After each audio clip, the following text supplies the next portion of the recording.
Kampala suffoquait sous le brouillard rouge de cet aube doux. Le sang coulait le long des doigts de Nalukwago tandis qu'elle maintenait le corps raide d'Okello contre le mur décrépit de la pièce. Ses yeux se révulsèrent, ne laissant apparaître qu'un blanc laiteux. Sa bouche écumait d'un liquide verdâtre nauséabond mêlé de bile.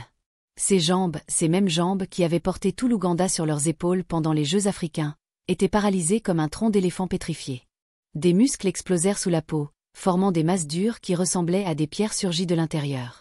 Nalukwago hurla son nom 7 fois de suite, mais Okello ne répondit pas. Seul ce son guttural s'échappait de sa gorge. Un son qui semblait inhumain. Un son qui semblait venir d'un lieu bien plus profond que les poumons. D'un lieu antérieur à la naissance.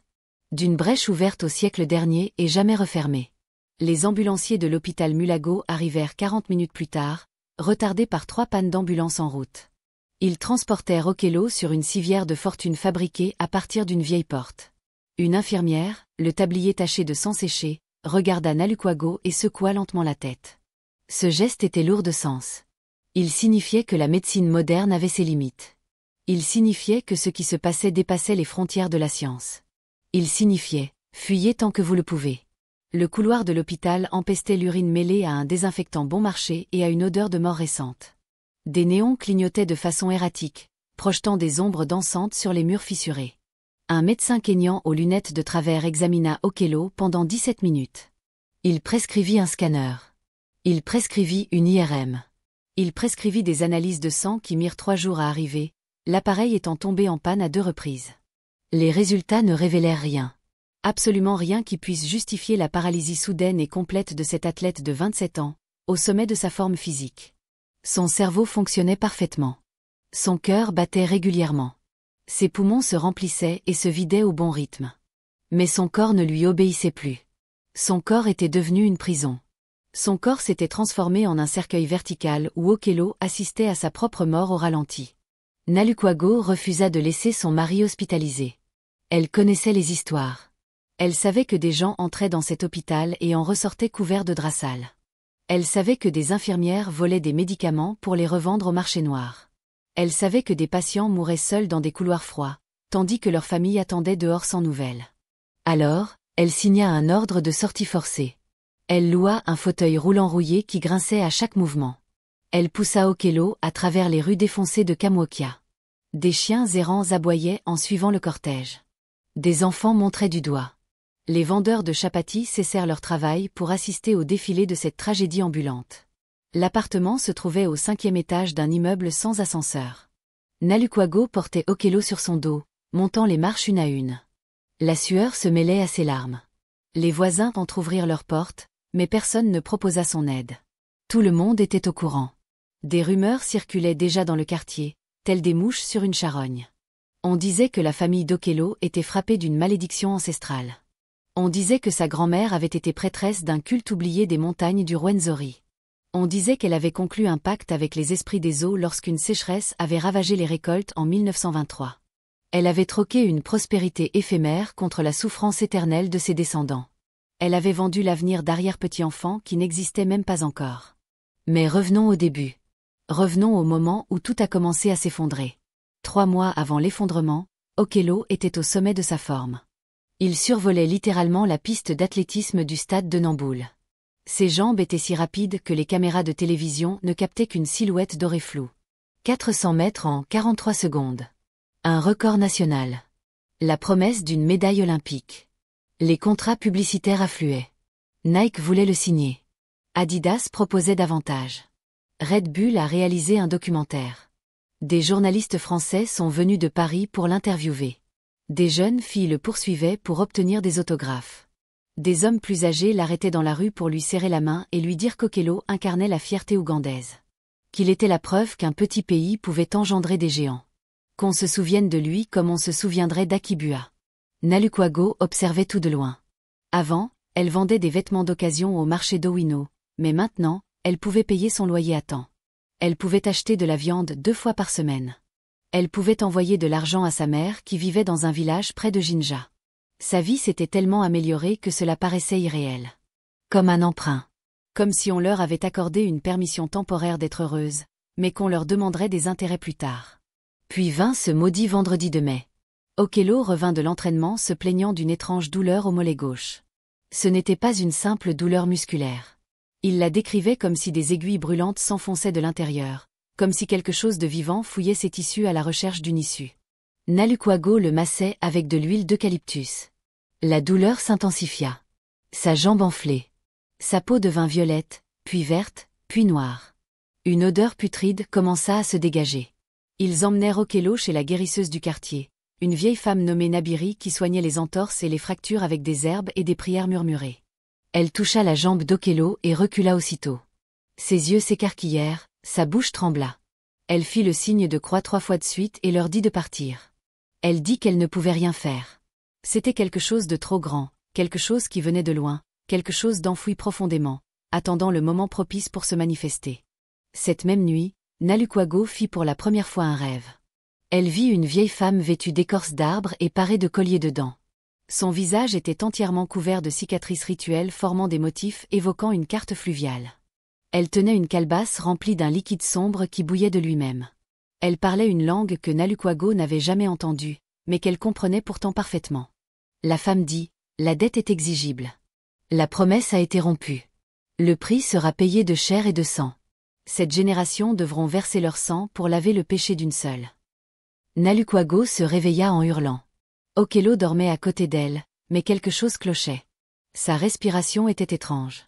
Trop lourde. Trop lente. Elle alluma une bougie, car le courant avait de nouveau été coupé. Elle vit que les lèvres d'Okello étaient bleues. Elle vit que ses doigts se tordaient, formant des gestes impossibles. Elle aperçut une ombre sur le mur qui ne correspondait à aucun objet dans la pièce. Une ombre qui bougeait toute seule. Une ombre qui l'observait. Dimanche matin, Okello était incapable de se lever. Ses jambes ne répondaient plus à ses ordres. Il tenta de crier, mais sa voix était faible et lointaine, comme un écho venu d'un puits profond. Nalukwago le tira en position assise. Le corps d'Okello pesait comme un sac de ciment. Ses yeux imploraient de l'aide, mais sa bouche ne produisait qu'une épaisse salive. C'est alors qu'elle appela une ambulance. C'est alors que le véritable cauchemar commença. Okello dépérissait désormais dans son fauteuil roulant, dans cet appartement étouffant où le ventilateur cassé refusait de tourner et où les mouches se posaient sur la moindre surface humide. Nalukwago essuyait sa bave, changeait sa couche et lui donnait une bouillie légère, car Okello ne pouvait plus mâcher, ses muscles de la mâchoire étaient devenus pétrifiés. Les médecins diagnostiquèrent une maladie neurologique rare. Ils dirent que son cas serait étudié. Ils ajoutèrent qu'il n'existait malheureusement aucun traitement curatif, seulement des soins palliatifs, et qu'il fallait attendre l'évolution inéluctable de la maladie. Mais les voisins disaient le contraire. Ils murmuraient que c'était l'œuvre de l'Ajuoga, une sorcellerie ancestrale pratiquée dans les campagnes ougandaises. Ils disaient que quelqu'un avait soudoyé un guérisseur pour détruire Okello. Ils disaient que l'envie était un carburant plus puissant que l'essence. Ils disaient que le succès d'Okello avait perturbé des esprits qui préféraient la médiocrité. Ils disaient qu'un sort avait été jeté dans la nourriture, dans l'eau, dans une poignée de mains malencontreuses, ou dans un regard en coin d'un inconnu dans la foule. Nalukwago ne savait plus quoi croire. Elle avait été élevée dans l'église. Elle chantait dans la chorale. Elle connaissait les versets par cœur. Elle portait un crucifix en argent que sa mère lui avait offert le jour de son mariage. Mais à présent, ce crucifix la brûlait contre sa peau. Il y laissait une marque rouge. Elle essayait de prier, mais les mots restaient coincés sur sa langue. Elle essayait de lire la Bible, et les lettres dansaient sur la page, formant des phrases qui n'étaient pas écrites. Des phrases menaçantes. Des phrases dans une langue ancienne qu'elle n'aurait pas dû connaître, mais qu'elle comprenait avec une clarté terrifiante. C'est alors qu'elle a décidé de chercher une aide que l'Église condamnait, mais dont on disait, à voix basse, qu'elle fonctionnait. Il s'appelait Mukasa. Cet homme de 60 ans vivait dans une hutte de boue et de paille à la périphérie d'Entebbe. Il ne faisait pas de publicité pour ses services. Il n'avait pas de téléphone. Il n'acceptait pas n'importe qui. Ses clients venaient à lui par le bouche à oreille. Nalukwago obtint son adresse d'une vendeuse de poissons séchés au marché. La femme avait écrit des instructions sur un morceau de carton déchiré. Elle avait dit à Nalukwago d'y aller seule. Elle lui avait dit d'apporter de l'argent liquide. Elle lui avait dit de ne le dire à personne. Elle avait dit que si elle prononçait le nom de Mukasa à voix haute avant d'arriver, il le saurait et refuserait de la servir. Nalukwago monta à bord d'un matatu bondé, un type de petit camion, qui mit 2 heures pour parcourir les 40 minutes prévues, car il tomba en panne à 3 reprises. Elle descendit dans un village dont le nom n'apparaissait pas sur la carte. Elle marcha le long d'un chemin de terre rouge qui tacha ses chaussures. Elle passa devant une bananeraie où des hommes coupaient des régimes de bananes avec des machettes rouillées. Elle passa devant une église abandonnée au toit effondré, où un crucifix de travers était encore accroché au mur. Elle passa devant un cimetière où les pierres tombales s'enfonçaient dans la boue et où les noms des défunts étaient devenus illisibles. La hutte de Mukasa était dissimulée derrière une haie d'eucalyptus. Une fumée blanche s'élevait régulièrement de l'ouverture du toit. Une forte odeur d'herbe brûlée, mêlée à une odeur animale, emplissait l'air. Nalukwago hésita à l'entrée. Une partie d'elle voulait s'enfuir en ville.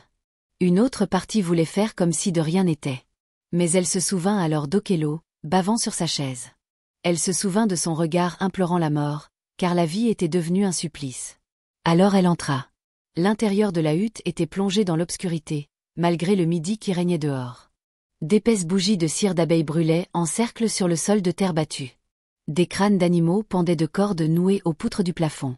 Des calebasses ornées de symboles peints en rouge et blanc étaient disposées sur des étagères de fortune.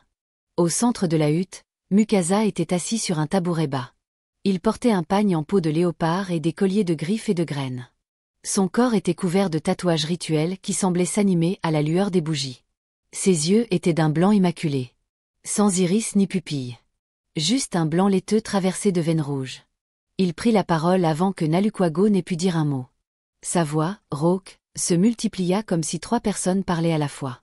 Il dit, « Je sais pourquoi tu es venu. » Il dit, « Ton mari porte le poids de cette génération. » Il dit, « Son sang fut promis avant même sa naissance. » Il dit, « Sa grand-mère fit un pacte qu'elle ne put tenir. » Il dit, « Les esprits des montagnes du Rwenzori réclament leurs dettes. » Il dit, « Okello n'était qu'un pion dans cette négociation. » Il dit, « Sa mort est déjà scellée. » Nalukwago tomba à genoux.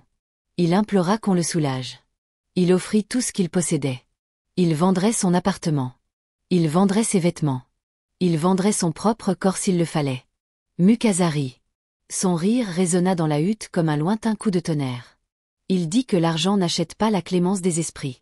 Il dit que le seul moyen de briser la malédiction serait la substitution. Quelqu'un devrait prendre la place d'Okello. Quelqu'un devrait offrir sa propre vie en échange. 100%. Chair pour chair. Destin pour destin. Nalukwago n'hésita pas. Elle dit, « Prenez ma vie, alors. Prenez tout ce que je possède. » Mukasa la fixa de ses yeux morts pendant ce qui lui parut une éternité. Puis il secoua lentement la tête. Il déclara que le remplaçant devait venir de la lignée masculine. Un parent de sexe masculin. Père. Frère. Oncle. Cousin. Fils, à sa naissance. Mais les esprits n'acceptent pas une femme à la place d'un homme. L'équilibre serait rompu. La malédiction redoublerait de puissance. Nalukwago sentit le désespoir l'envahir. Okello était fils unique. Son père était mort accidentellement lors d'un mariage 5 ans auparavant. Son oncle paternel avait disparu pendant la guerre civile. Ses cousins étaient dispersés à travers le pays, sans aucun contact. Il n'y avait pas de figure masculine pour le remplacer. La malédiction semblait un piège parfait, conçu pour garantir une souffrance inéluctable. Mais Mukasa inclina la tête. Son regard blanc se posa sur Nalukwago d'une manière qui lui donna la chair de poule. Il dit qu'il existait une autre voie. Une voie plus ardue. Une voie qui exigerait d'elle bien plus que la simple mort. Il dit qu'elle devrait entreprendre un voyage. Qu'elle devrait gravir les montagnes du Rwenzori jusqu'au lieu où le pacte originel avait été scellé. Qu'elle devrait retrouver la pierre ancestrale où la grand-mère d'Okello avait versé son premier sang. Qu'elle devrait offrir non pas la vie, mais le souvenir. Nalukwago ne comprenait pas. Mukasa lui expliqua. Elle dit que les esprits exigent non seulement la chair, mais aussi l'histoire, l'identité et le passé. Elle dit que si elle acceptait d'oublier Okello complètement, d'effacer toutes ces années passées ensemble, tous les souvenirs, tout l'amour, la malédiction se retournerait contre elle. Okello serait libre. Il pourrait courir à nouveau. Il pourrait revivre. Mais pour lui, ce serait comme si Nalukwago n'avait jamais existé. Et pour elle, ce serait pire. Elle continuerait à vivre sans savoir qui elle est, sans savoir d'où elle vient, sans savoir pourquoi une douleur inexplicable lui serre la poitrine chaque fois qu'elle voit un homme courir à la télévision. Un silence pesant s'installa dans la cabine. Nalukwago repensa au sourire d'Okello le jour de leur mariage. Elle repensa à la première fois où il lui avait tenu la main. Elle repensa aux nuits passées enlacées. Elle repensa à leurs projets, leur propre maison, des enfants, un jardin fleuri. Elle repensa à ces 5 années d'histoire partagée qu'elle devrait effacer comme un dessin sur le sable, emporté par une vague. Mais alors, elle pensa à Okello, prisonnier de cette chaise. Elle pensa à son regard implorant en silence que cela cesse. Elle pensa à tout ce potentiel gâché. Elle pensa à ses rêves enterrés vivants. Elle demanda combien de temps elle avait pour se décider. Mukasa répondit, 3 lunes. Après cela, le corps d'Okello commencerait à se décomposer de son vivant. Ses organes défailliraient un à un. Son esprit se désintégrerait. La mort prendrait des mois, mais elle serait inévitable. Nalukwago retourna à Kampala dans ce même Matatu Kaotan.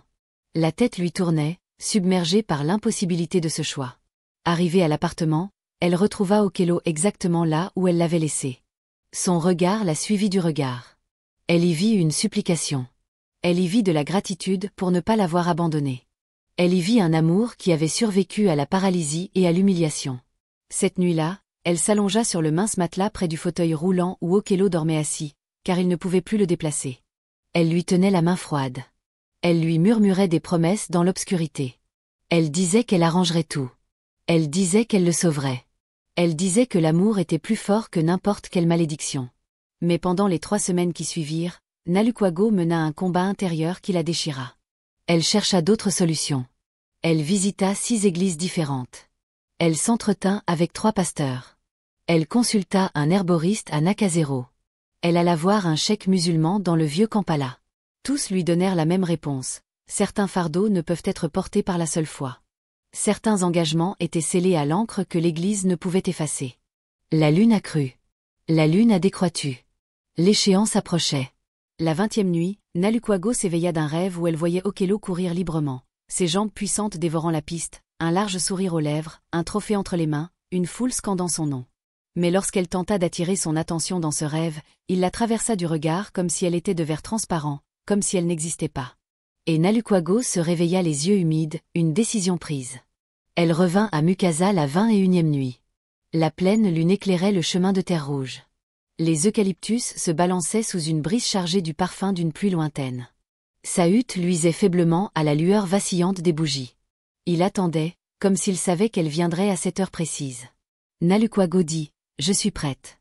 Fais ce que tu as à faire. » Mukasa se leva sans un mot.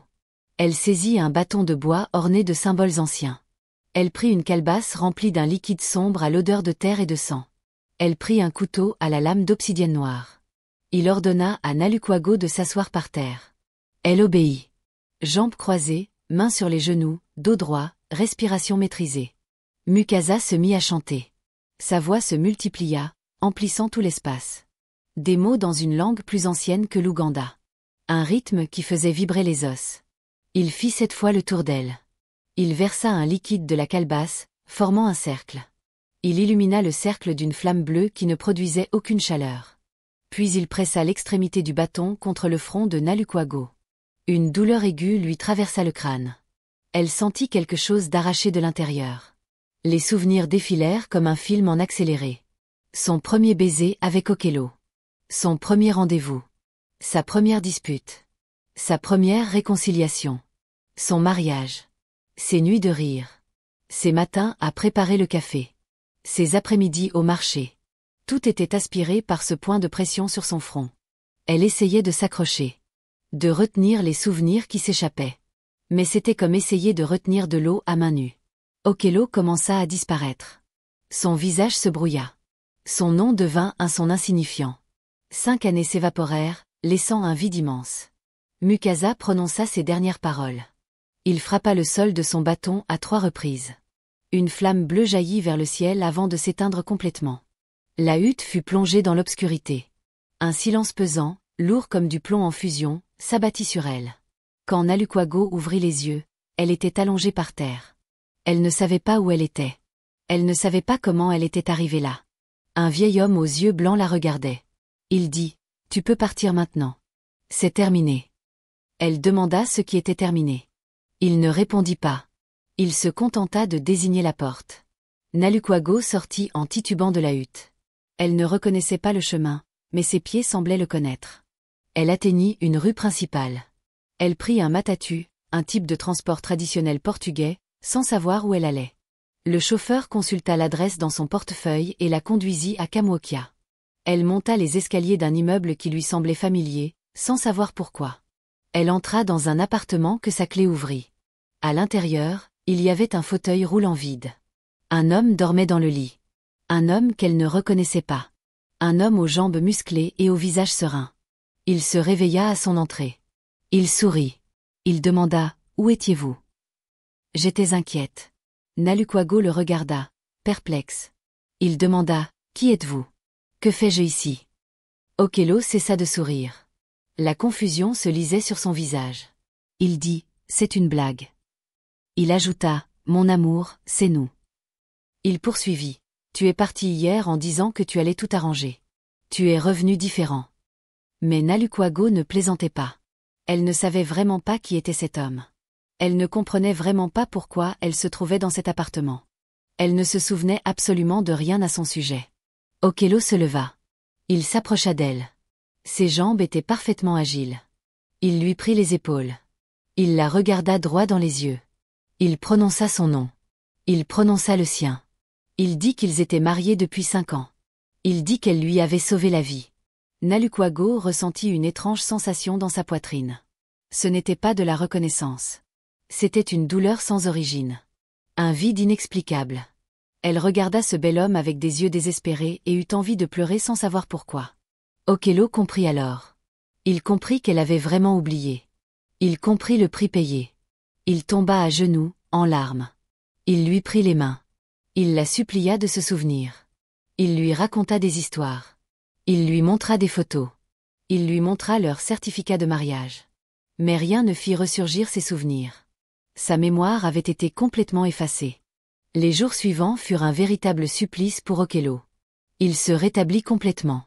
Ses jambes recommencèrent à fonctionner comme avant. Les entraîneurs de l'équipe l'appelèrent. Nike lui envoya un nouveau contrat. Sa vie reprenait son cours. Mais la femme qu'il aimait le regardait comme un étranger. Elle était gentille. Elle dit qu'elle resterait car elle n'avait nulle part où aller. Elle dit qu'elle essaierait de le connaître à nouveau. Mais ce n'était plus pareil. C'était comme essayer de recoller les morceaux d'un vase brisé. Les morceaux s'emboîtaient, mais les fissures restaient visibles. Nalukwago commença une nouvelle vie au sein d'une ancienne dont elle n'avait aucun souvenir. Elle vendait des vêtements au marché, sans savoir comment elle avait commencé ce travail. Elle connaissait des voisins qui insistaient pour faire sa connaissance. Elle recevait des salutations de personnes qui se disaient amies, mais qui étaient de parfaits inconnus.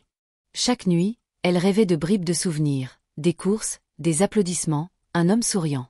Mais au réveil, les rêves s'évaporaient, ne laissant place qu'à un sentiment de perte. Okello reprit la compétition. Il remporta des médailles. Il battit des records. Les journaux publièrent des articles sur sa guérison miraculeuse. Il était de nouveau un héros national. Mais les victoires avaient un goût amer. Car lorsqu'il montait sur le podium, il cherchait Nalukwago du regard dans la foule. Elle était toujours là. Elle applaudissait parce qu'il le lui demandait. Mais ses yeux étaient vides. Elle acclamait l'étranger qui partageait son lit. Les mois se transformèrent en années. Nalukwago ne recouvra jamais la mémoire. Okello ne cessa jamais de pleurer sa perte. Ils vivaient ensemble, mais séparés, liés par un passé dont un seul se souvenait. Elle était gentille avec lui, cuisinait, faisait le ménage, dormait à ses côtés. Mais l'amour avait disparu. Il ne restait même pas une cicatrice, seulement un vide immense là où quelque chose d'important aurait dû exister. Et pire encore, Nalukwago commença à faire d'étranges rêves. Des rêves de montagnes enveloppées de brume. Des rêves d'une femme antique portant des colliers de dents. Des rêves de voix chantant dans une langue oubliée. Elle se réveillait en sueur. Son cœur battait la chamade.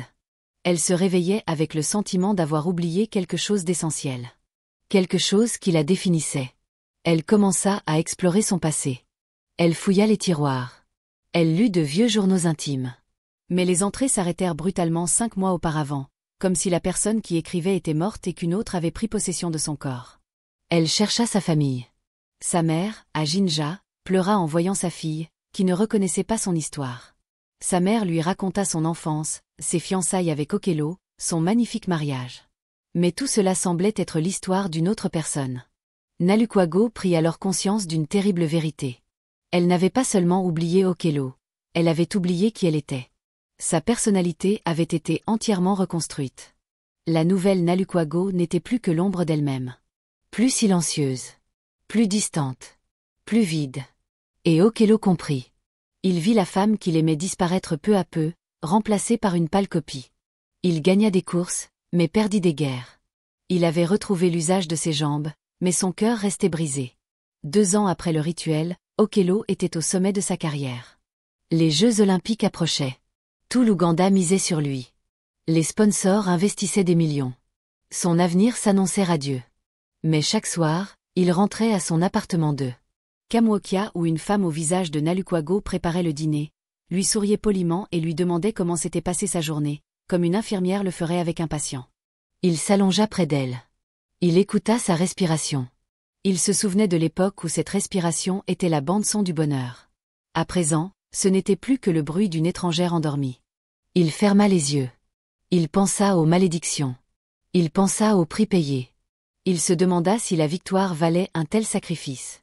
Car il avait tout désormais, la santé, la gloire, l'argent, un avenir. Mais il avait perdu la seule chose qui comptait vraiment. Il avait perdu l'amour de la femme qui avait tout sacrifié pour lui, celle qui avait choisi d'effacer sa propre existence pour le sauver, celle qui, à présent, le regardait sans reconnaître l'homme pour lequel elle s'était donnée.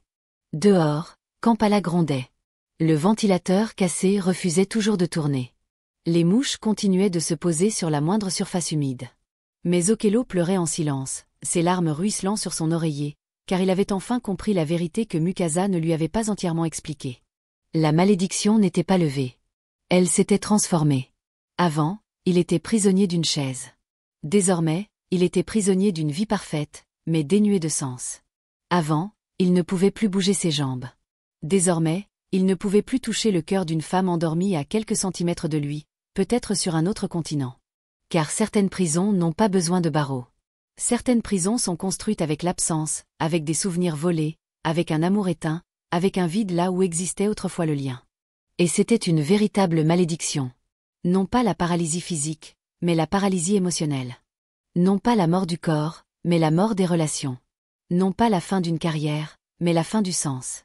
Okello continuerait à courir. Il continuerait à gagner. Il continuerait à être célébré. Mais il le ferait seul. Éternellement seul. Même partager son lit avec une femme qui avait tout donné pour lui, mais qui ne se souvenait plus pourquoi. Et peut-être est-ce pire que n'importe quelle paralysie. Peut-être est-ce là le prix que les esprits exigeaient depuis le commencement. Non pas une mort rapide, mais une longue vie, à savourer éternellement l'amertume d'une victoire acquise au prix d'un sacrifice irréversible. La lune filtrait à travers la fenêtre brisée. Kampala dormait profondément. Nalukwago respirait doucement près d'Okello. Elle rêva d'un homme qui passait en courant, un homme qu'elle ne reconnaissait pas, mais qui lui serrait inexplicablement le cœur. Et Okello restait éveillé, fixant le plafond fissuré, calculant le prix des miracles, réalisant que les malédictions ne finissent jamais. Elles ne font que changer de forme, elles ne font qu'échanger l'emprisonnement physique contre l'emprisonnement émotionnel, elles ne font que garantir que la souffrance continue même lorsque la guérison survient. Car guérir le corps ne signifie pas guérir l'âme. Et le succès sans amour à partager n'est qu'une autre forme d'échec. Et une victoire qui coûte la vie à ceux qui vous donnent envie de gagner n'est pas une victoire. C'est une défaite déguisée en médaille d'or.